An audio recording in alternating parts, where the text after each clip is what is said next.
One thing is mountain temples, we said women should not go, because you must understand, those were days, this is a tiger land. When I say tiger land, today the poor tiger has to be protected as if it's a pussycat. Those days they prowled in thousands. Going into the jungle and coming back alive is a big thing. If you don't know this, even today there is a practice that if tribal people walk in the jungle, though there are not so many tigers anymore, they will take some incense and walk, because they don't want the wild animals to smell them.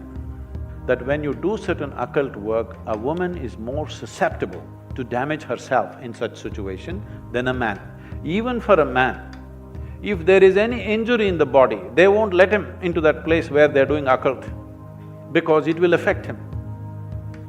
So, this was done with a certain care and concern, not as a discrimination. Sadhguru, if I may, completely, totally, 1000% disagree with you.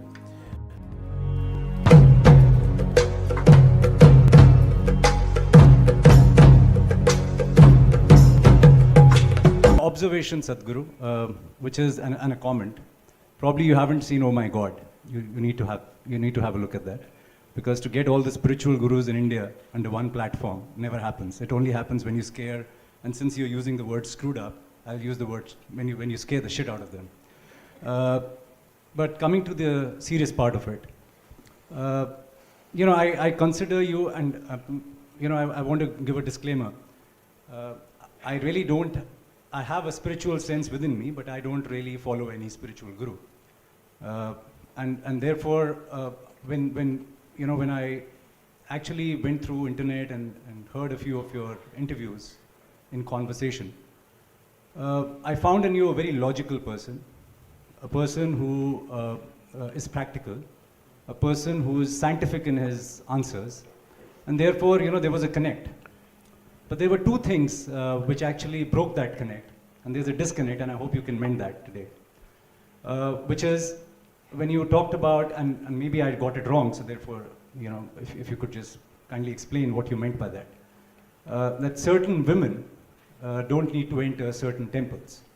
Or maybe women in certain temples need to stay out. So that's one. And the other is the recent one, where in Jallikattu, you talked about fundamental rights of animals and birds and everything. But in Jallikattu, you supported the other side of it. So why was this? And since it was kept political by Arnab, most part of it, and I think many of us out here were wanting to hear the spiritual side of you, so I'm following it up with a political question. So we must understand this. There are two reasons. Those people who are propagating certain things, and also there is a certain unfortunate discriminatory process, but essentially, culturally, this nation, before invasions and other things happened, this nation did not have a big discriminatory process between men and women. You look back on the ancient societies here, there was absolutely no discrimination. Most of the country was matriarchal. They obviously, because this is… you must understand, many things today are common between men and women, not because of liberalism, simply because of technology. Technology has leveled the ground in many ways. Your muscle doesn't mean as much as it meant 1,000 years ago. When human beings were doing everything with their body, man's muscles were important. So he dominated the world in a certain way.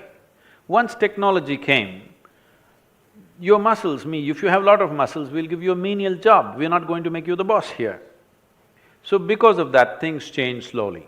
But in the spiritual dimension of this country, there never was any discrimination. You must understand, if you don't know this, as per the Hindu norms, a Hindu man cannot go to heaven without his wife. How nice is that? There are no other apsaras and other whatever, they're not waiting there. You have to go there with your wife. You decide whether you want to go to heaven or not, that's up to you. But a Hindu man cannot go to heaven without his wife next to him. She has to be there. So these are different ways this society addressed this. But when the invasions happen particularly, first thing that they're going for is your wife and your daughter. That's the first thing that people will take away. And it's the most disgraceful thing and the most painful thing. So they all hid them in the granaries of the time. And when continuously these raids were ravaging the society, slowly, don't step out of the house became a norm. Because generation after generation, the raids kept on happening. So there are many historical aspects, leave that. About the temple entry, there is no such thing anywhere that a woman should not enter a temple because she is a woman. Do you understand? It is just that certain temples, they are doing certain occult work. There are certain forces there. I have to talk about biology. One thing is mountain temples, we said women should not go. Because you must understand, those were days, this is a tiger land. When I say tiger land, today the poor tiger has to be protected as if it's a pussycat. Those days they prowled in thousands. Going into the jungle and coming back alive is a big thing.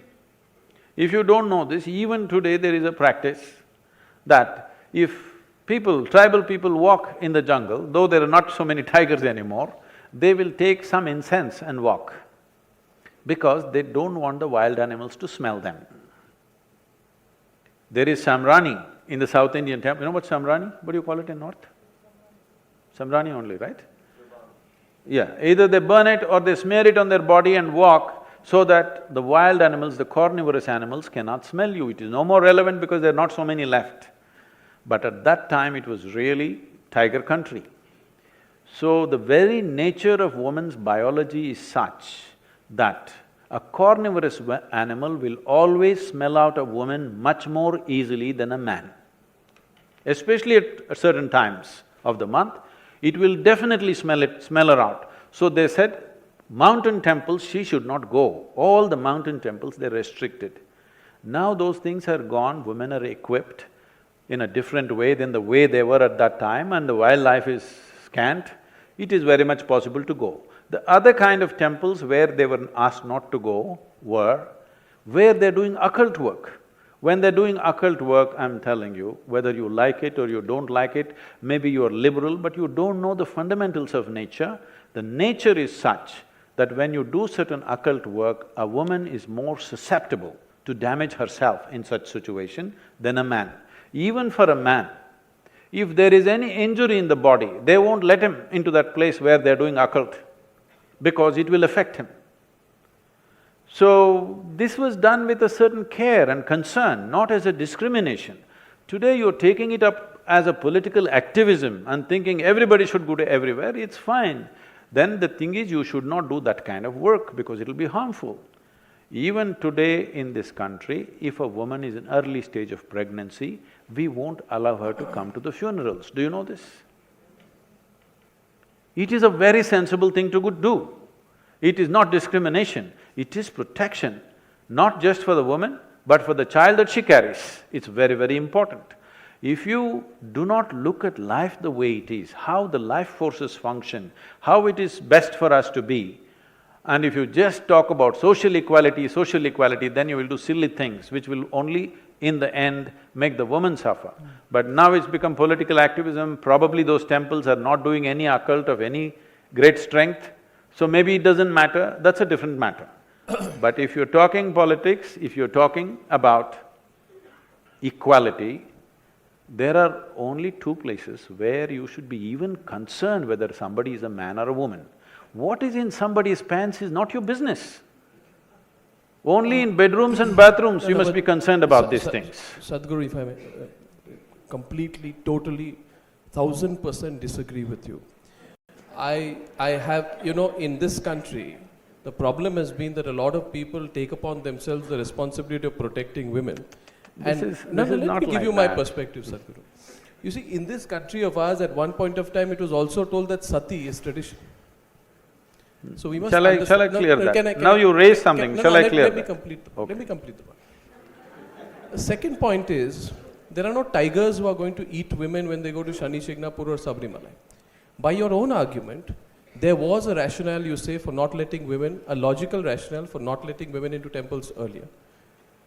That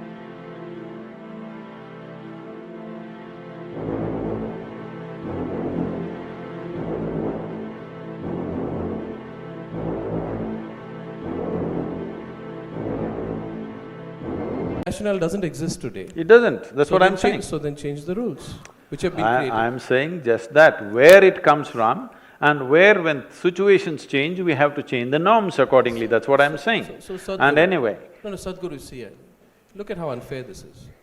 In this country, there are women who can be divorced on WhatsApp with triple talaq, on WhatsApp. that's another matter. No, it's the same matter. In this country, you must understand the sensibilities of people today. They are going to question what is injustice. Definitely. A woman is being kept out of a temple because she is told that she is impure. By the definition of what is pure and impure, if it doesn't apply No. in today's context, then we need to give voice to that. All I'm saying to you, Sadhguru, is another point.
Of polite disagreement with you, and we will never agree on this point. We will come to the agreement, disagreement. Is that things have changed? I know this personally, Sadhguru. I have some understanding of the pulse of this country. We did a campaign called the Right to Pray.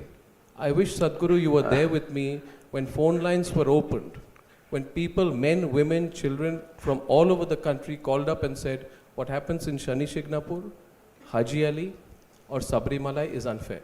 That is a perspective which must be understood. See, that's all I'd say. Please, if you… But we'd the go thing into is, I another know terrain I know you are in a certain profession where you only ask questions, but you must listen to what I'm saying. No, Sadhguru, let me tell you one thing. Let me finish this. Let me finish. You asked a question, right? No, Sadhguru, let me tell you one thing. Please understand that the logic is also understood by people, and the right to question what is wrong is essential to my profession. Yes. The day I stop questioning what is wrong… I'm not questioning that. Then I will not be true to my I'm profession. not questioning that.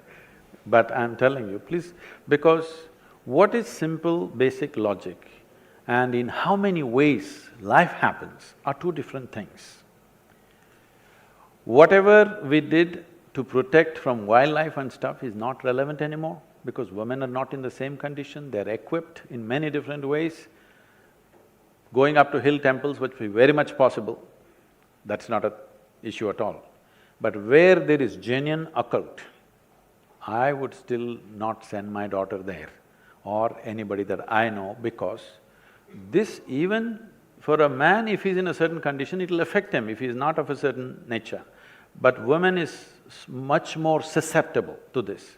Is such a thing happening in a temple or not is a questionable thing. But this is not about protecting women from somebody, because this is the nature of our biology, we cannot ignore it, all right? Now, talking about sati, nobody can endorse such a thing. Talking about 3 words will dismantle your marriage, because 3 words may happen in moments of anger and disagreement and something, and it's over. This is another thing altogether. Sati as a thing came up again only when men were killed in battle. When men were killed in battle, when other people entered the towns, what happened to the women was worse than death. Because of that, they got into this mode, when my husband who is a soldier dies, I kill myself, because what happens after that is worse than death. So that came from that, and somebody exploited and stretched it. Well, we stopped that reasonably, I think almost totally stopped that. That's a different thing. If you think I'm speaking for not equality of women, I don't want to say anything, I don't want to defend that, because my life is not about looking at someone as man and woman. As I said, only in a certain context of our life, we have to recognize the gender of a person. The rest of the time, why should we even recognize the gender of a person? A human being is a human being. Only in certain aspects of our life, somebody is a man, somebody is a woman. All the time thinking, I am a man, you are a woman drives to madness. I'll make this pass, but I'll just make one observation. If you say you have to enter heaven with your wife, you can enter heaven with your wife, but you aren't enter a particular temple with your wife, I don't think that's fair. No. I take the next question. No, you can't have the last word on that. You can't have the last word on that. I won't have the last word, I'll give the question there. I only mentioned the heaven business, not because I believe there is a heaven. No. I did not talk about the heaven because I think there is a heaven and you're going to heaven. I know you're not going to any such place. But I am saying the society and the culture tried to control the natural urge for a man to dominate the woman with these kind of things. That's all I said.